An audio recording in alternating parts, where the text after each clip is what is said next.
How's it going, everybody? This is BeatTheBush. Today I'm going to talk about the trust fund baby laziness syndrome. I hear of this way too often, and when I do my research, it happens a lot. The situation is if you have a kid and they are set to inherit a lot of money, or maybe their parents give them a lot of money, just kind of like a adult allowance, I guess, for their entire lives. They don't have to worry about anything at all. And usually what ends up happening is they go to art school. After they graduate, they don't have any real meaningful job or any kind of career, simply because maybe they didn't do well enough in school. And I've seen instances where they can get an advanced degree, but I don't know, because of motivation or something, they cannot get an actual full-time job for some reason. I think this is a huge problem because it essentially makes a lot of people dead weight. Just looking at it from the outside, I feel like that's just a waste of human life. When you see someone that has their life set and they waste away, maybe they do drugs or something, they're probably not very happy. And so it got me thinking, how do you even avoid something like this? This video is brought to you by UPLIFT. With the holidays coming on, this is the perfect opportunity to get yourself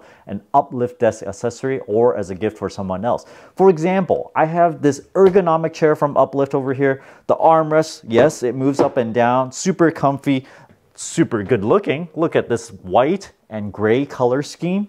The headrest, yes, it moves up and down. They also sell a monitor stand that is spring-loaded. This is the cool guy stuff. When you have it attached to your monitor, you can move it up and down and it stays where it needs to be.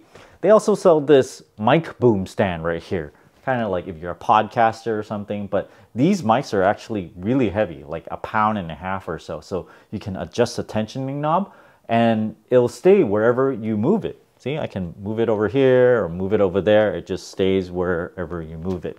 If you guys are interested in any of these UPLIFT desk accessories, check out my affiliate link down in the video description below. Let's say you're a parent and you want to give your kids all your money when you're dead. How can you make them become a productive member of society without becoming lazy, without relying on the money that you give them? Maybe you can hide all your money from your kid, live like you're broke, and then maybe when the child is old enough to decide on their own, after college, after they find a stable job, then you're like, hey, we're actually really, really rich and you don't actually have to work. And then they'll be like, oh my gosh, why did I put in all that work?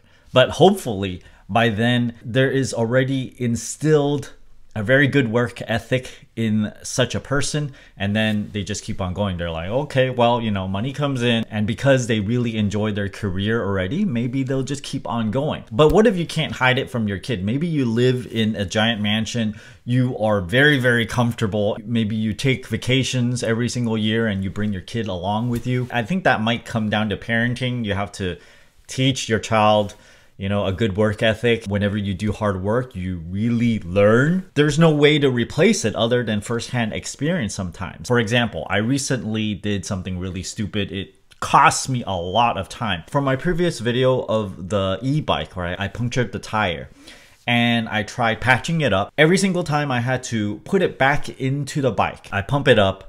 The first time it deflated very quickly. It takes me like 20 minutes to take this inner tube out.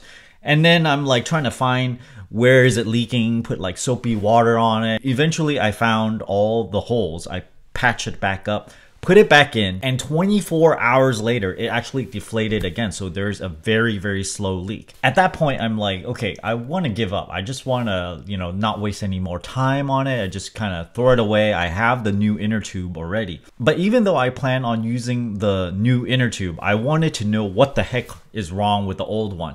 So I spent all this time blowing it up bigger and bigger, got a huge pail of water so I can submerge it. Took me like half an hour, 1 hour just to squeeze the inner tube in there, slowly go across the entire thing to try and figure out where is it leaking slowly. I have to squeeze it a little bit.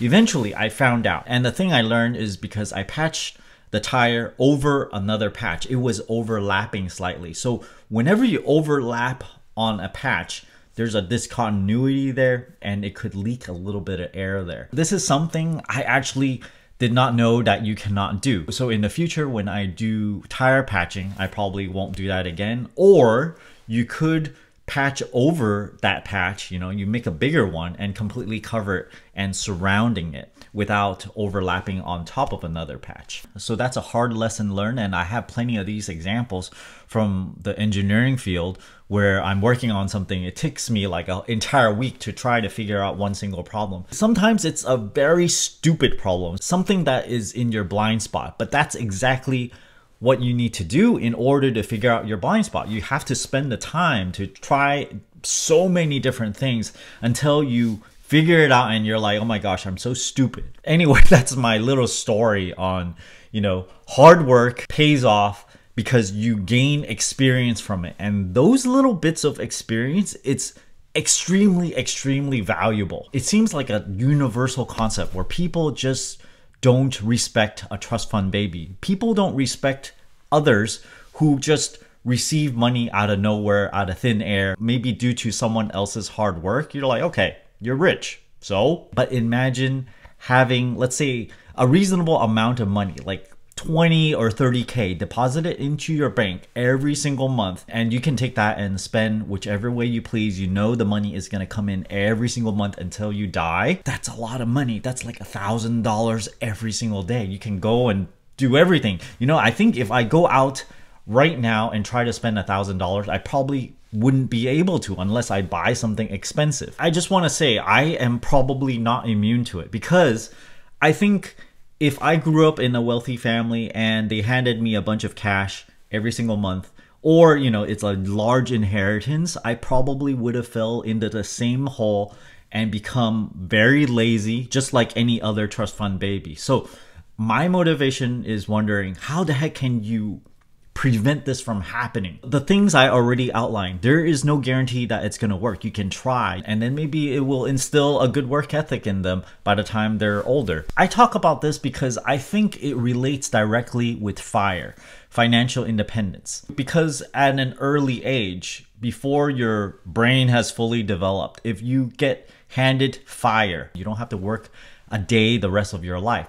You suddenly become lazy because of that. I personally went through like a year or two of this phase where I was able to lean FIRE, and then I'm like, hey, I don't need to work. And that's exactly what happened. I became lazy. I didn't do anything for a while. Having gone through it, right, I wasn't very happy. It's definitely fun at first, the first year or so.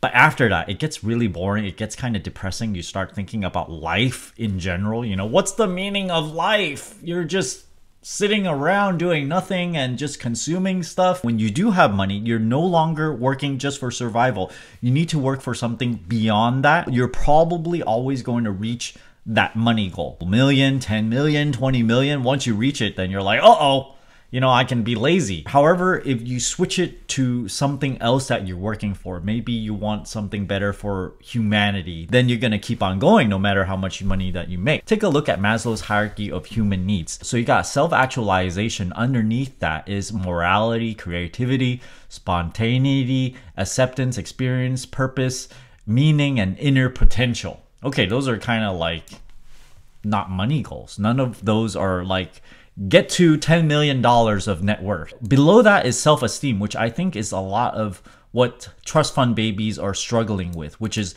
confidence, because they didn't achieve anything in life in order to obtain that confidence.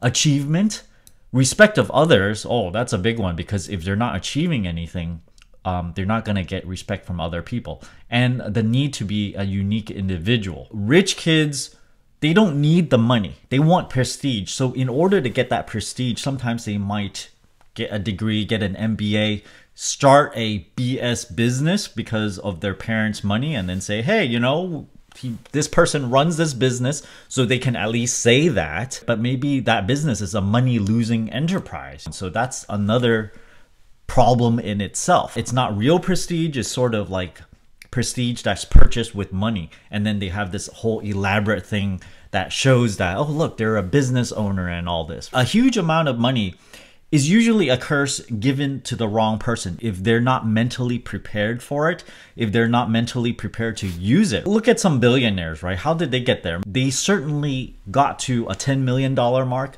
a $100 million mark, and finally at the $1 billion mark. Money is not driving them. But I think for each person, there is a dollar amount that would sort of trigger them to turn them off and become a lazy person. Sometimes privileged kids are indeed very privileged because they can take more risk, because they don't have to worry about failing and all of a sudden they would be homeless. They have like a financial safety net. Even if they fail in their business, they're gonna fall onto that, then okay, so what? You know, they have to live in a smaller apartment, all their food will be taken care of, they can still live just fine. Whereas normal people, it's much harder for them to take that much of a risk in starting a business, because if they fail, they're gonna be in the streets. So to me, I think of wealth as a safety net, and the more wealth that you have, the more risks that you can take. And because of more risk taking, the people that are richer, the kids that are richer, ends up having more wealth. And you just look at it in terms of statistics, right? Not every risk is gonna come to fruition, but the more risk that you take, the more chances that you're gonna get hitting it big. So how do you prevent trust fund babies from becoming lazy? I think to not have a trust fund at all, you should not give them a large allowance. You should only give them just enough so that they still have to work quite a bit in order to reach their goals. And also really understanding that hard work and achievement gives you like a deep sense of happiness rather than just kind of superficial happiness, you know, like just simple pleasures like food, travel, you know, anybody can do those things, you know. If you have enough money, you can just go to a restaurant, Michelin star, whatever, you know, you can go to Paris, take a picture in front of it, in front of the pyramids and stuff. Anyone can do those things. But when you actually achieve something, like invent a new doodad gadget thing that you mass produce, that everybody in the United States uses, and such a thing that you produce becomes so recognizable, and then you achieve some kind of fame, prestige amongst your peers. I don't think anything can actually substitute that. You know, no amount of money that you throw at it will gain you respect. I hope you guys enjoyed this video, especially if you're rich and about to raise kids. Thanks for watching this video. Don't forget to give me a like and subscribe for more.